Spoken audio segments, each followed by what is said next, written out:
Ibu kalau ada anak yang pacaran gitu nggak yang kayak disuruh putus atau apa gitu? Oh enggak dong. Kan cinta itu anugerah, Iya, gitu kan. Cuman memang harus bisa dibatasin menakar lah ya. aja gitu, harus bisa menyesuaikan bagaimana apa ya pertemanan lawan jenis secara baik dan sehat seperti itu ya.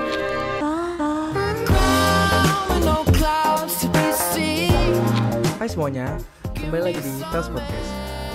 Bagi kalian yang baru nonton gitu podcastnya Tele Sandi atau baru adik-adik kelas atau kakak-kakak kelas juga yang belum nonton, di sini gue baru banget nih nge-host podcast. Di podcast ini ada udah ada 2 episode. Ini yang kedua. Yang pertama itu ada di host sama alumni kita Kak Wahyu, dan sekarang di podcast episode 2 ini gua yang pembawa podcastnya gitu. Nama gua Abdan Syakir Sinaga, gua dari jurusan Multimedia 1, dan sekarang di depan gua ini udah ada salah satu guru favorit Tele Sandi nih, Bu Esti. Tepuk tangan dulu dong. Ibu, apa kabarnya, Bu? Alhamdulillah baik, Nak. Bu, saya mau nanya dulu. Apa langsung aja nih? Boleh, Kita ke boleh pertanyaannya. langsung, boleh. Ya basi-basi dulu lah dikit. Ibu Oke. Ibu udah berapa lama sih, Bu? Ibu kira-kira udah berapa lama sih, Bu, udah jadi guru di Tele Sandi ini? Di Telesandi ya. Di Telesandi Ibu baru mau 14 tahun jalan. Waduh, udah lama juga ya. Masa Udah sih? Ibu berasa baru kemarin. 14 tahun, udah dari angkatan berapa itu, Bu? Angkatan pertama. Udah dari angkatan pertama. Wow. Betul. Jadi Ibu sempat sama kakak-kakak kalian ya. Angkatan 1, 2, 3 gitu ya. Dan akrab banget sama mereka. Kalau misalnya Ibu berarti itu dong ngajar Papiskal juga dong? Ngajar semua ngajar. Ada Pak Fajar, Pak Fiskal, Bu Anggun gitu Bu ya. Anggun, ya. Yang beberapa sudah bergabung dengan Telesandi ya, jadi partner Ibu dulu, siswa Ibu semuanya gitu. Gimana dulu Papiskal, bandel nggak, Bu?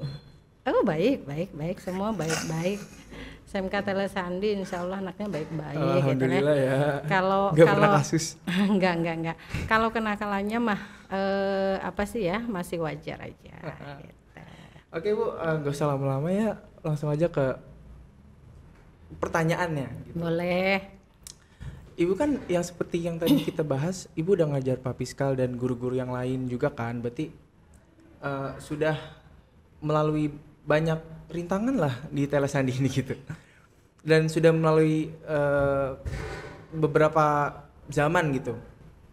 Salah satunya zaman milenial, Papiskal zaman milenial juga. Milenial gitu. Menurut Ibu perbedaan yang lumayan signifikan dari zamannya Papiskal, angkatan Papiskal gitu sama angkatan kita Gen Z gitu apa sih, Bu? Asik, signifikan teman-teman, keren banget. Kayak hasil tesis ya. Betul banget. Oke. Gen Z, kalau dikenal Gen Gen Z ya, anak-anak sekarang gitu ya, sama anak generasi Y ya. Sebelum milenial itu Y. Kalau Ibu sendiri X gitu ya. X, Y, Z gitu ya. Jelas beda. Dulu angkatan pertama HP Ibu masih poliponik tuh, ting gitu ya. Belum Android gitu ya. Jadi jelas nggak kayak sekarang kan ya. Jadi mereka juga bisa sosialisasinya oke gitu ya. Nggak seperti sekarang ya, ambisius, kemudian lebih ke gue gitu kan, bahasa gue kamu kan gue gitu. banget gitu ya. Kalau dulu masih bisa untuk bersosialisasi secara lebih dibandingkan Z ya, zaman Z gitu zaman ya. Z, iya. Zaman Z, generasi Z-nya luar biasa. Tapi memang kemajuan teknologi cukup pesat banget, sehingga memang ya tetap warnanya akan berbeda begitu ya. Kalau dulu masih masih lebih fokus ketika diajak bicara dan lain sebagainya. Kalau sekarang disambi-sambi kan, bentar dulu Bu, teknologi gitu kan. masalah teknologi juga kali ya, kayak betul. HP-nya udah canggih-canggih Udah canggih-canggih semua begitu ya. Jadi ya tetap berbeda gitu ya. Dari apa ya, hubungan sosialisasinya juga tetap akan berbeda begitu ya, seperti itu. Tapi kalau ibu lebih prefer gitu, lebih suka zaman sekarang atau zaman milenial sih bu? Kalau dibilang suka ya bagaimanapun kita harus tetap mengikuti Mau ya, nggak- mau mau nggak nggak mau ya. Kalau nggak ngikutin jadi akhirnya ketinggalan gitu ya. Tapi tetap selalu akan ada rule ya, di mana kita harus bisa ngerem, harus bisa ngegas lagi gitu ya. Ya itulah gitulah. Yang jelas berbeda, tetap berbeda. Kalau dulu kita bicara pakai body language gitu Iya, ya, body language. kelihatan gitu ya, begitu ada, aduh mesti gitu kan, dan lain sebagainya, seperti itu bisa ini. Sekarang lebih konsentrasi gitu ya, lebih konsentrasi kok. Jadi ada guru sampai nggak ngeh gitu kan ya, asik dengan gadgetnya gitu. Tapi kalau ngomongin karakteristik nih bu, kalau karakteristik yang menurut ibu siswa yang baik itu gimana sih bu? Siswa yang baik Saya ya, pengen jadi siswa yang baik loh. siswa yang baik. Yang Oke. saya pengen jadi siswa yang teladan. Oke, siap ya, Abdan, Iya. siswa teladan ya. Sejauh yang gue sih tahu, kalau respect gitu ya, dari kelas 10 tuh secara apa ya, physically sudah kelihatan sih ya, dia sedikit bercanda atau sedikit bergurau gitu ya. Ya ada saatnya bercanda, cuman memang serius begitu ya. Ketika apa ya, konsultasi gitu ya, jenjang karir dari kelas 10, gimana sih Bu cara memanfaatkan waktu yang baik, kemudian waktu-waktu mana saja Bu ketika kita bisa lebih konsentrasi untuk belajar begitu ya. Kemudian tanya-tanya lah dan lain sebagainya, seperti itu. Tetap mau zamannya apapun, attitude nomor satu, tetap ya. Jadi itu performan awal gitu ya. Jadi harus siswa yang baik ya, tetap performan awalnya, attitude-nya harus bisa dipertanggungjawabkan gitu ya. Baik dari cara berbicara, kemudian cara bersikap, pola pikir gitu ya. Jadi lebih asik gitu loh. Nah seperti itu. Kemudian perlu pembuktian gitu loh. Kalau memang pengen jadi siswa yang baik, yang konsisten, ya perlu pembuktian, bukan hanya sekedar saya kepengen menjadi siswa yang baik nih. Nah, baik dalam versi apa nih, secara all kan ya, secara keseluruhan gitu ya. Tidak indisipliner, kemudian selalu patuh begitu ya, disiplin begitu ya. Kemudian punya target gitu kan. Setelah SMK mau kemana nih, antara kuliah mau negeri atau akademisi dan lain sebagainya, seperti itu. Seperti itu kurang lebihnya. Kalau misalnya dari Gen saya nih, Gen Z gitu. Oke. Apa ya, kekurangan yang ibu kurang suka gitu dari anak-anak Gen Z ini apa sih bu? Kurang suka ya? Ya itu gitu loh. Kalau komunikasi gitu ya, tidak menatap begitu. Tidak konsentrasi untuk menatap yang diajak bicara gitu ya, lebih fokus ke yang lain. Jadi kayak sibuk banget, kayak banyak banget yang dipikirin gitu ya. Apalagi kalau mereka terlalu jadi Gen Z ini salah satunya cirinya adalah ini menurut salah satu tokoh aja ya. Jadi dia ambisius gitu ya, ambisius. Jadi keakuannya itu betul-betul tinggi gitu ya, sehingga dia lebih konsentrasi ke dirinya sendiri gitu ya. Kemudian ambisi sehingga kadang kurang fokus. Kalau sudah fokusnya diri sendiri, gue gitu loh gitu ya, jadi ke orang lain tuh empatinya kurang, kemudian tidak ada respon positif ketika diajak bicara, seperti itu dan lain sebagainya. Sebetulnya itu bagian dari attitude juga gitu loh ya. Terus kurang bisa mengatur waktu gitu loh. Telat mulu, yang masuknya telat mulu siapa nih? Karena terlalu konsen gitu ya ke HP. Kemudian ada lagi tidak bisa memanage emosi secara baik gitu loh, karena yang dikonsumsi terlalu lama Mobile Legend gitu ya, dengan jiwanya ambisi menjadi pemenang begitu ya, sehingga tidak bisa menata dengan baik gitu lah. Pada saat mana nih saya harus berbicara dengan baik, pada saat mana saya harus apa ya, diam dan lain sebagainya seperti itu. Tapi sebenarnya kalau dibilang ambisius itu kan sebenarnya hal yang positif ya. Tapi kalau kayak berlebihan juga mungkin Nah, gitu ya. nggak bagus juga. Nggak gitu. bagus juga, Iya, nggak bagus setuju. juga, ya. Gitu. Kalau terlalu kan memang nggak bagus. Kalau dari zaman ibu ngajar anak-anak milenial nih, banyak nggak sih Bu yang pacaran gitu? Yang ketahuan guru BK gitu pacaran gitu, Gitu ya. dulu dihukum nggak? Kalau banyaknya enggak, tapi akan selalu ada cerita lah selalu ya, ada akan selalu ada cerita putih abunya mereka gitu ya. Kan begitu ya. Kadang tapi ya body language tetap terbaca ya, karena ya itu salah satu bagian dari perkembangan remaja. Kan ada 5 tuh perkembangan secara fisik ya. Yang kelima itu perubahan reproduksi ya, sehingga kalau sudah reproduksinya itu mulai bekerja, nah remaja mulai tertarik satu lawan jenis. Itu lumrah banget gitu loh ya. Tapi Ibu kalau ada anak yang pacaran gitu nggak yang kayak disuruh putus atau apa gitu? Oh enggak dong. Kan cinta itu anugerah, Yes. gitu kan. Cuman memang harus bisa Dibatasin menakar lah ya. aja gitu, harus bisa menyesuaikan bagaimana pertemanan lawan jenis secara baik dan sehat seperti itu ya.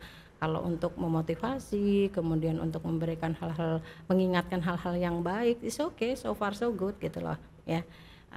Cuman memang bahasa kalian itu dengan pacaran. Tapi kalau karena ibu generasinya ke belakang lagi X gitu ya, ibu lebih suka friendship sih ya, sahabat gitu ya, daripada kata pacaran.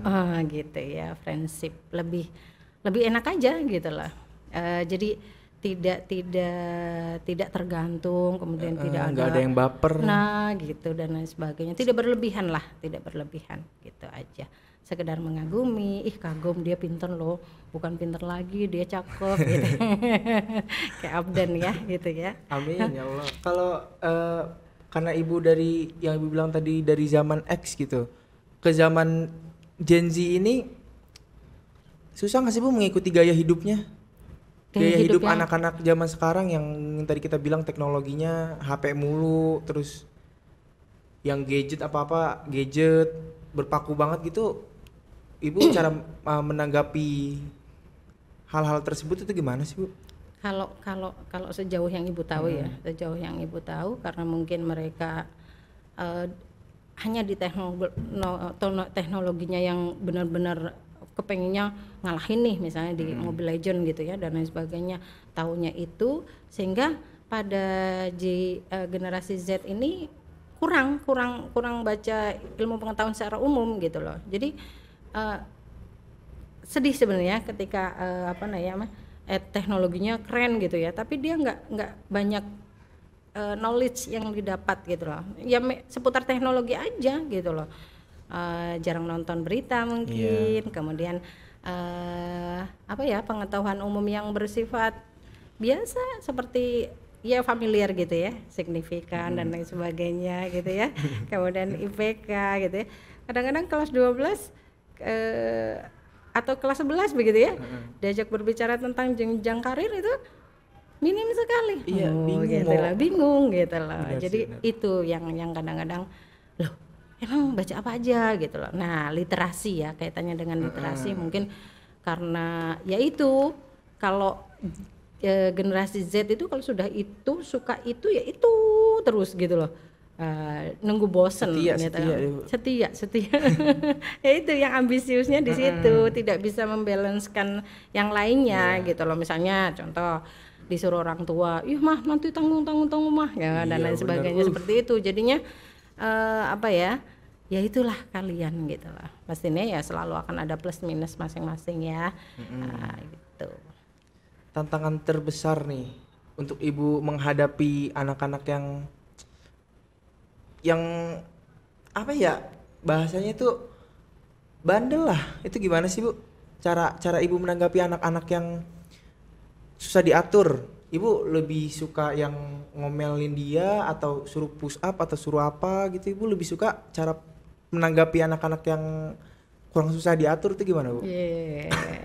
Boleh tanya deh. Kayaknya biasanya nggak pernah ngomel-ngomel deh. Ajak bicara aja sih sebetulnya. Ya mereka kan ya nobody perfect, tidak ada yang sempurna ya. Kita aja bisa melakukan kesalahan gitu ya.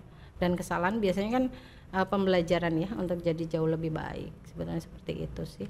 Jadi ya diajak bicara gitu kan ya. Karena memang boleh kok, boleh kita pernah salah boleh. Kita pernah hilaf boleh gitu kan ya. Kan ya itu nobody perfect. Jadi kita pernah salah boleh, Bu, pernah hilaf boleh. Yang nggak boleh adalah dalam keadaan salah dan hilaf berkepanjangan, salah lagi hilaf salah lagi hilaf lagi, bohong lagi, itu yang nggak boleh. Tapi kalau hanya sekedar pernah salah, pernah hilaf boleh gitu. Tapi harus segera melakukan perbaikan dengan kesalahan. Kan ada tuh suka, Bu, saya malas kalau diungkit-ungkit sama mama saya lagi ya. Nah kalau kamu pengen mama kamu nggak ngungkit-ngungkit lagi, kemudian nggak bilangin begitu-begitu lagi, ya kamu berubah supaya orang tidak mengungkit hal yang sama. Seperti itu. Simpel kan? Simpel. Tapi susah ya. Tapi ya banyak sih orang yang kalau misalnya ada kesalahan satu terus nggak ngulanginnya lagi tuh kayaknya susah deh. Kayak banyak aja gitu yang salah nih, salah lagi. Oh, gitu. kalau itu berarti sudah jadi habit. Iya, ya, udah jadi kebiasaan. Misalnya betul. telat lagi, terus pertanggungjawaban tugas misalnya ya. Entar itu kan prokrastinasi ya, melakukan penundaan pekerjaan. Jadi numpuk lagi yang harusnya sudah terselesaikan belum terselesaikan gitu loh. Ya udah itu. Kan kondisi kita kan pengen selalu nyaman ya, tapi kita nggak lebih awal mempertanggungjawabkan apa yang menjadi tugas-tugas awal gitu lah, sehingga tugas yang berikutnya jadi semacam beban akhirnya gitu. Numpuk. Betul. Kalau dari teknik belajar Ibu, waktu zamannya Ibu tuh kalau kayak zaman kita kan teknik belajar sekarang udah ya buku jarang lah dipegang, jarang banget dipegang. Biasanya kayak apa-apa Google gitu. Ya. Kalau Ibu dulu teknik belajarnya tuh gimana sih Bu? Zamannya Ibu? Zaman saya berarti zaman X ya. Zaman saya lebih ke literasi nih, ke library, ke perpustakaan ya. Jadi ketika skripsi, dan lain sebagainya selalu dengan mencari literasi buku begitu ya. Sebenarnya yaitu buku jendela dunia ya. Jadi memang kalau itu perbedaannya ya, karena terlalu asik dengan gadget sehingga kurang bisa konsentrasi. Kalau anak-anak zaman Ibu kan bahkan kalau zaman X itu belum ada gadget gitu ya. Jadi mereka lebih konsentrasi ke buku-buku pelajaran dan lain sebagainya, baik itu buku yang banyak bacaannya ataupun gambar gitu ya. Jadi suka gitu loh ya. Jadi di mana-mana bawa buku gitu ya, pergi-pergi naik kereta, naik itu baca gitu loh. Jadi suka, seneng gitu. Jadi banyak yang membekas. Nah untuk dulu kan ada beberapa metode ya, termasuk CBSA itu cara belajar siswa aktif begitu kan ya. Jadi dokter kecil gitu ya dulu ya. Jadi semangat banget untuk bisa berkompetisi dengan yang lain gitu ya, dengan literasi, banyak-banyak baca buku dan lain sebagainya gitu ya. Di zaman-zaman Ibu seperti itu nah. Jadi luar biasa kita berjuang, bahkan ada beberapa buku yang sampai ingat covernya gitu loh ya, nama pengarangnya, saking sering bacanya gitu ya. Terus buku kakaknya, dan lain sebagainya. Udah kayak asik aja gitu loh dengan buku begitu, berekspresi dengan buku, menulis sampai menulis halus. Tulisannya kan bagus-bagus ya. Bagus-bagus. Kalau sekarang jadi males kan nulis kayak kan ya. Ayam. Kalau kayak anak-anak sekarang nih Bu, ujian nih. Biasanya kan di zaman saya yang sering ya saya juga kayak gitu sih. Maksudnya kayak ujian hari Senin PKN sama agama gitu. Dua mapel. Iya, terus pas malam Senin itu baru belajar, dan itu juga belajar PKN malamnya kayak cuma satu doang, nanti agamanya nggak sempat belajar gitu. Nah itu dia. Kayak kebut semalam. Kalau Ibu dulu waktu masih zamannya Ibu atau zaman milenial gitu, kira-kira kalau misalnya ujian gitu, teknik buat apa ya, teknik belajarnya tuh gimana sih Bu? Oke. Kalau kalian kan mungkin ya itu, kalau buat Mobile Legend bisa panjang gitu ya waktunya. Begitu baca udah males gitu ya. Ngantuk bawaan. Ngantuk bawaannya. Ya itu karena pengen pinter, pengen berkompetisi gitu ya. Pengen nilainya tidak merah gitu. Kalau zaman ibu kan dulu rapot merah aja gitu, dan pulpennya benar-benar merah gitu loh ya. Jadi nggak kepengin rapotnya kebakar gitu ya, Kan merah. bagus Bu, warna-warni gitu. Gitu ya. Nggak Itu hitam tuh gitu. kan generasi Z bilang begitu kan ya.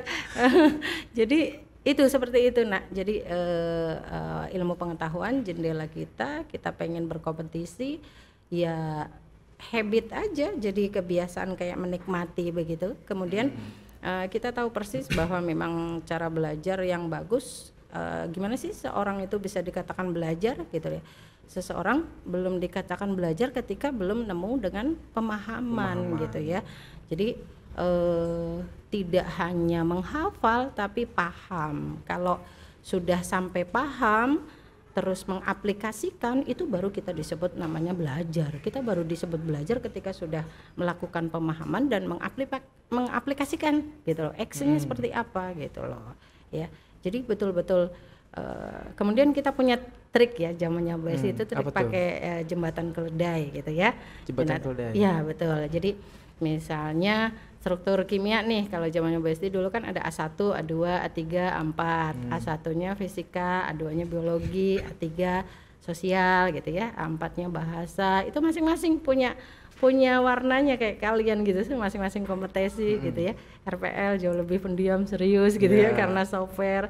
Susah kemudian banget, TKJ karena hardware-nya mereka justru ngoprek gitu ya. Itu dan lain sebagainya seperti itu, punya ini sendiri. Kalau jembatan keledai itu bisa digunakan ya, zamannya Bu Esti belajar dulu kayak misalnya ngapalin struktur kimia gitu kan ya, kemudian memahami bacaan gitu ya dan lain sebagainya. Kita tidak melulu menghafal, tidak, tapi paham gitu loh. Karena kalau ngafal tuh, apalagi kalau pelajaran-pelajaran yang B-Indo atau PKN itu kalau ngafal itu kan bisa banyak banget kalau ngafal.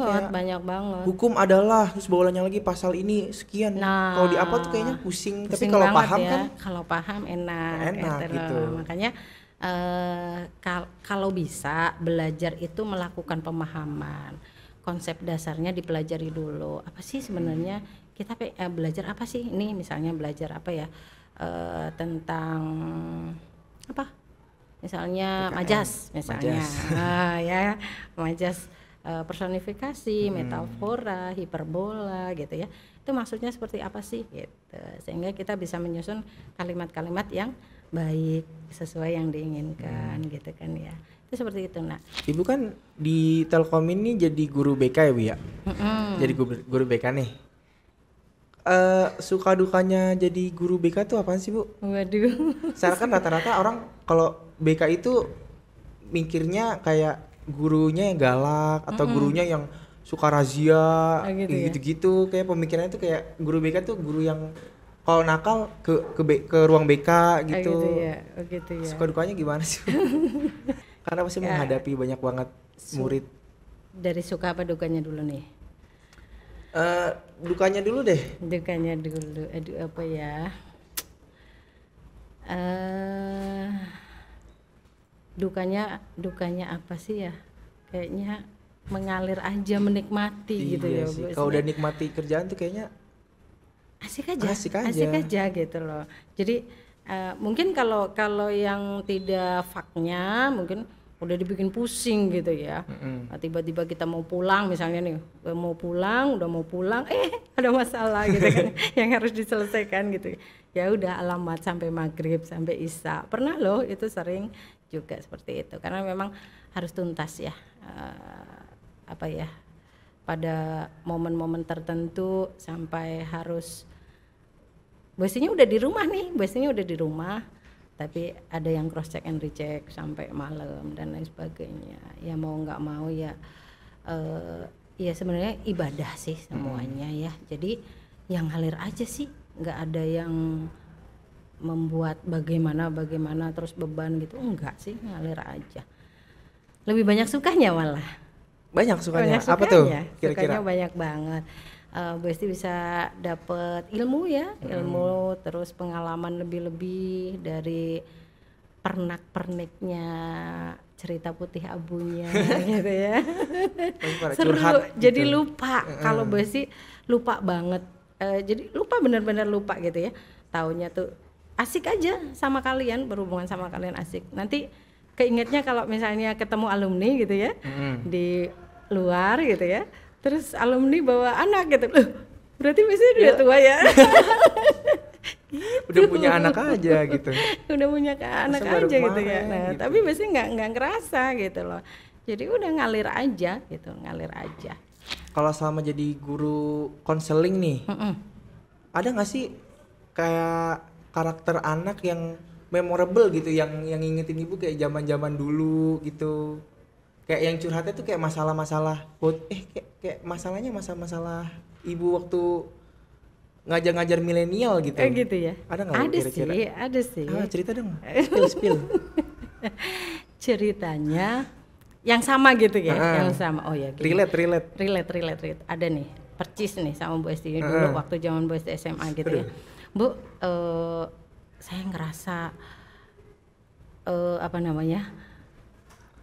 musim-musim ujian gitu ya. Saya ngerasa dijauhin teman-teman saya, Bu, gara-gara saya nggak ngasih tahu. Nggak ngasih contek ya? Nggak ngasih contekan. Sama nak dulu gue sih begitu gitu loh.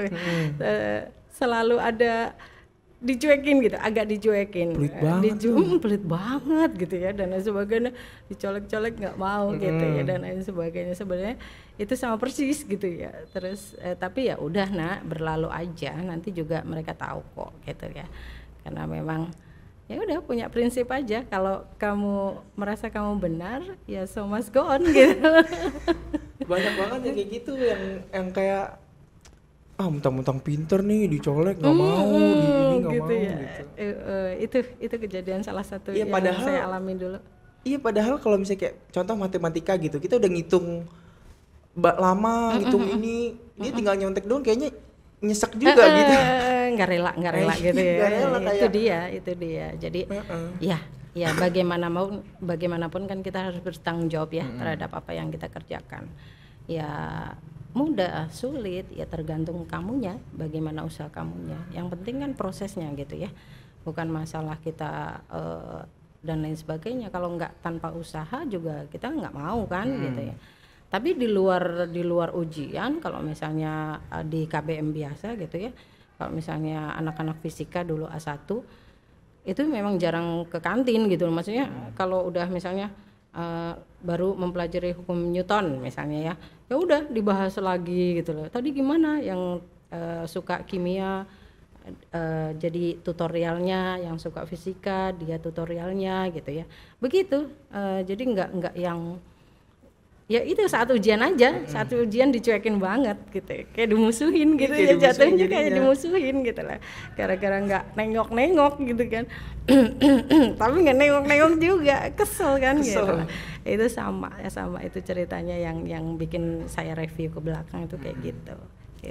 Oke, ini udah di penghujung acara nih kayaknya. Dikit lagi nih. Pertanyaan terakhir nih, Bu. Oke. Kira-kira motivasi apa sih yang bisa Ibu sampaikan gitu untuk Gen Z ini, untuk zaman-zaman saya ini, motivasi apa yang bisa Ibu kayak sampaikan gitu buat untuk kedepannya lebih baik lagi gitu? Oke. Motivasinya satu, sistem tanam tuai. Apa yang kamu tanam pasti kamu tuai. Itu satu. Ketika kamu sanggup untuk menanam sedikit aja kejelekan, berarti kamu akan menuai sedikit juga kejelekan, bisa jadi lebih banyak kejelekan seperti itu. Jadi yang terbaik selalu ya, jauh-jauh dari hal-hal yang agak-agak menyimpang seperti berbohong, tidak jujur gitu ya, be yourself, tapi terus dan lain sebagainya lah, jauh-jauh dari itu, karena apa yang kamu tanam itu yang kamu tuai. Kemudian bercita-citalah nak, jangan jadi yang biasa-biasa aja gitu ya, bercita-cita. Jadi kalau anak dulu itu antusias sekali ya, kalau ditanya kamu cita-citanya apa, dokter, kamu cita-citanya apa gitu ya, auditor dan lain sebagainya, pilot gitu kan. Kalau sekarang nggak tahu Bu, apa kata nanti aja gitu ya. Lihat nanti aja. Lihat nanti aja, kayaknya nggak di planning banget gitu loh dari awal. Konsep kamu sekolah, kamu belajar itu nggak terkonsep gitu loh ya. Padahal kan sekolah juga punya istilahnya kurikulum, kamu masuk ke SMK, kamu kepengen apa misalnya, yang RPL nih kamu mau mempelajari software, saya pengen jadi programmer Bu dan lain sebagainya gitu kan ya. Ya paling nggak adalah cita-cita itu ada jelas gitu ya. Jangan sampai pertanyaan-pertanyaan guru dijawab nggak tahu gitu, kayaknya nggak mau mikir banget gitu ya. Kalau jawabannya nggak tahu itu bukan jawaban. Kalau bagi saya itu bukan jawaban nggak tahu gitu loh. Cobalah berpikir gitu loh. Jadi jangan ngegampangin juga nih hal-hal yang sepele, karena dari sikap kita, ucapan kita, pemikiran kita, apalagi zaman teknologi ya, hati-hati ya kalau upload di sosmed ya. Nah gitu ya, dengan bahasa-bahasa yang baik saja. Saya kepengin seluruh siswa-siswa saya bisa menginspirasi, bisa mau berbeda tapi berbeda yang jauh lebih baik gitu loh. Jangan nggak gaul, kata-katanya kaku dan lain sebagainya. Enggak juga, kita juga bisa menempatkan diri dengan bahasa sekarang tapi tetap santun begitu loh ya. Jangan kelepasan. Ini sering terjadi nih ketika kita bercanda dan lain sebagainya, kelepasan gitu loh. Jangan sampai seperti itu. Kalau bercanda ngatain. Betul. Jadi terkesannya jadi kayak bullying gitu ya. Nah seperti itu. Akhirnya keterusan gitu loh, seperti itu. Itu kemudian harus punya cita-cita, paling enggak minim banget cita-citanya jauh lebih baik dari kondisi orang tua kalian gitu. Itu cita-cita minim ya, minimnya seperti itu. Jadi hayo nak, jadi yang terbaik begitu, versi kamu sendiri yourself gitu. Tapi jadilah diri sendiri versi terbaik betul, gitu. Betul itu saja sih saya rasa. Oke Bu Esi, kayak sampai sini aja podcast kita. Siap. Udah habis gitu. Oke. Salam-salam nggak nih? Salam-salam boleh. Salam-salam ya. Oke, alumni 1, 2, 3 sampai 12 kemarin. Sehat selalu, sukses selalu dunia akhirat. Oh ya, sholat duhanya jangan ditinggal. Aduh. Ditambahin ya, gitu loh ya. Itu yang kadang ringan tapi ya gitu berat ya. gitu. Iya. Terus satu hal lagi, nah Tuhan tidak pernah tidur. Apa yang kamu kerjakan kamu akan menuainya. Jadi tolong baik dimanapun, dengan siapapun, kapanpun ya. Jadi yang terbaik. Ibu Esi makasih banyak udah datang ke podcast Sama-sama. ini. Kayak saya jujur waktu pertama kali denger bintang tamunya Bu Esi agak deg-degan gitu. Oh iya, kenapa? Ya ketawa aja deg-degan. Ya guru juga, udah gitu pertama kali langsung guru kan kayak aduh gawat juga nih. Gitu. Tapi ya asik juga Bu Esi. Esi. Enggak semendegangkan yang saya pikirkan gitu. Wow. Gurunya asik. Bu Esi makasih banyak udah datang ke podcast ini. Siap. Lain kali kalau mau datang lagi boleh Bu gitu. Oh, oke. Kayak tinggal calling Papiskal. Iya. Rio deh. Gitu ya. Gitu. Dengan tema yang lebih seru ya. Yang pasti lebih seru kok. Lebih seru. Gitu. Boleh kalau mau mengundang alumni juga oke. Oke banget gitu. Yang seru-seru ya. Yang paling membahagiakan itu kadang-kadang udah ditutup ya. Nggak apa-apa, lanjut. Kalau makin cerita makin seru. Yang paling membahagiakan itu ketika kita dapat telepon atau dapat WhatsApp gitu ya. Ibu masih ingat saya nggak? Saya ini gitu ya gitu lah. Kan saya pernah bilang ya, nomor saya nggak bakal ganti. Coba deh, kamu kalau nggak berubah pikiran dari sekarang, buktikan 5 tahun ke depan kamu jadi apa? Telepon ibu. Nah gitu, kadang-kadang gue sih suka gitu, nomor telepon ibu nggak bakal ganti gitu kan. Denger, yang mau calling ibu kira-kira tapi wondering gitu, nih nomornya udah ganti belum? Jangan. Masih seperti yang dulu. Iya, Masih seperti. Cuman memang kalau agak lama balasnya mohon dimengerti. Ya. Banyak loh yang mau curhat gitu. Oh gitu ya. Oke, makasih banyak teman-teman semua. Makasih banget udah nonton Tales Podcast ini. Di episode 3 nanti pastinya podcast ini bakal lebih seru lagi. Dan mungkin masih gue atau mungkin udah generasi selanjutnya yang bakal nerusin jadi pembawa acara di sini. Oke, segitu aja dari gue. Wassalamualaikum warahmatullahi wabarakatuh. Waalaikumsalam warahmatullahi wabarakatuh.